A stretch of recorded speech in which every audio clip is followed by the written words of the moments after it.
Hi there, everyone. It's Jen here from tarotspirit.net.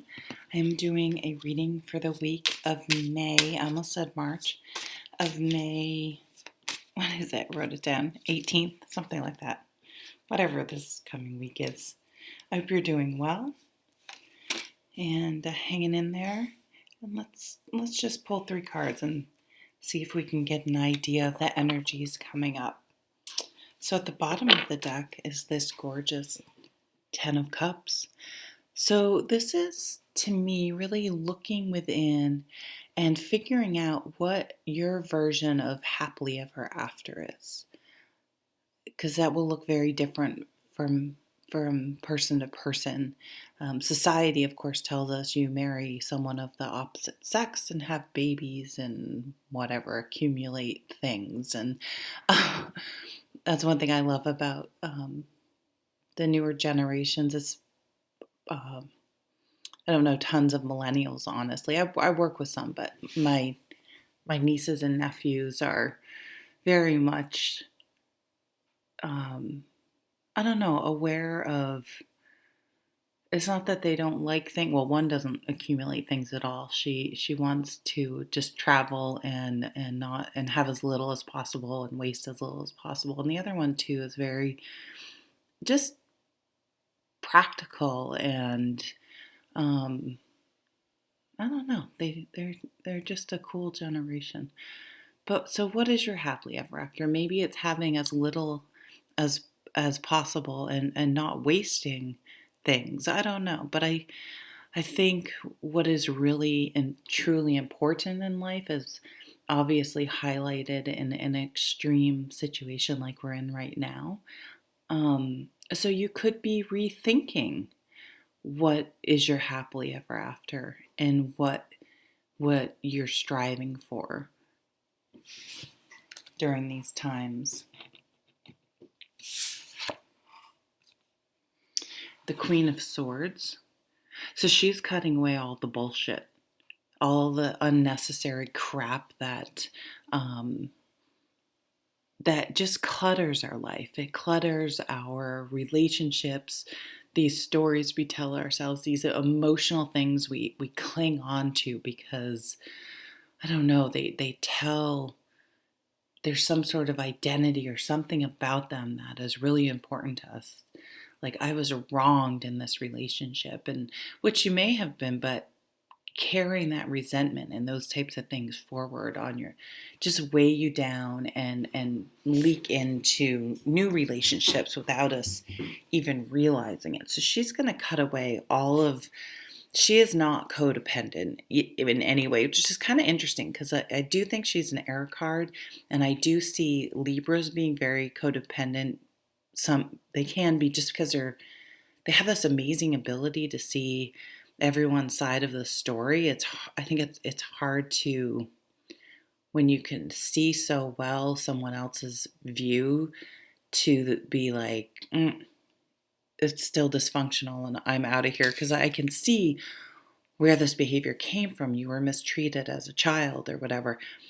But the mature sword card is like, nope, cutting all that crap off and just looking at the facts and looking at people's actions. Do the actions and the words match? And if not, done.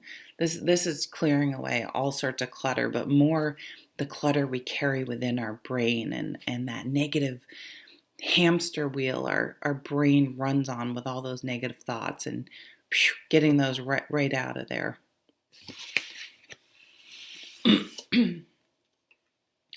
Wow. 2 of Cups. This is beautiful. So this is a beautiful, emotionally supportive relationship or romantic relationship. Someone that is a true, whatever you want to call it, whatever term you want to call it, but a true, your true love, your true partner.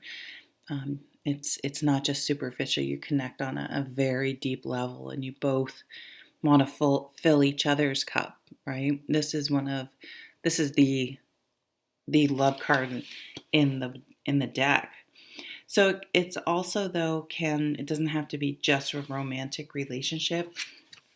It can also be a partnership of any kind where it just clicks. I mean, that can even happen at work where you are working with someone and it can go not well or very, very well.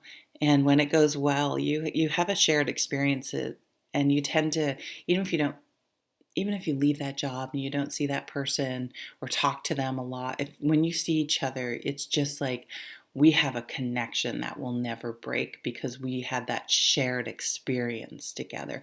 So this could just be if you're someone that's maybe a young person with roommates and you're going through this with a roommate and not your family or something. You will have that. So we're forming bonds and connections here that will, I mean, I think this whole class of 2020 is going to um, share this. If you're a high school or even in college, this shared experience will connect you forever.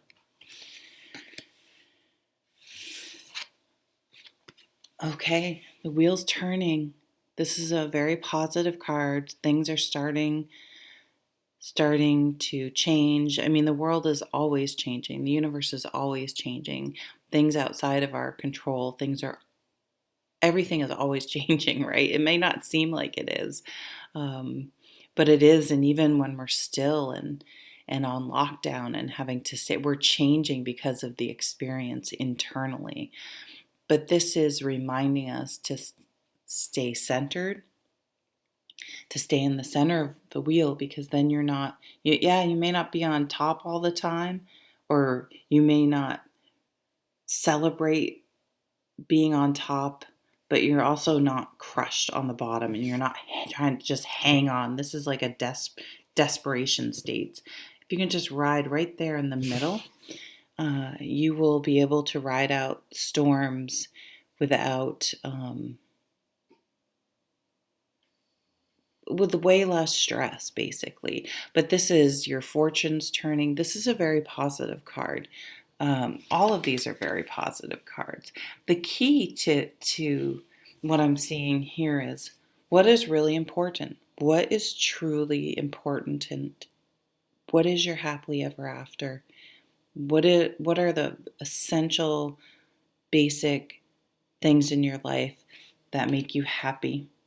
Cutting away all of that isn't, like pruning a tree, pruning away those things that are not growing, that are just dead and extra weight and just not adding and helping the situation.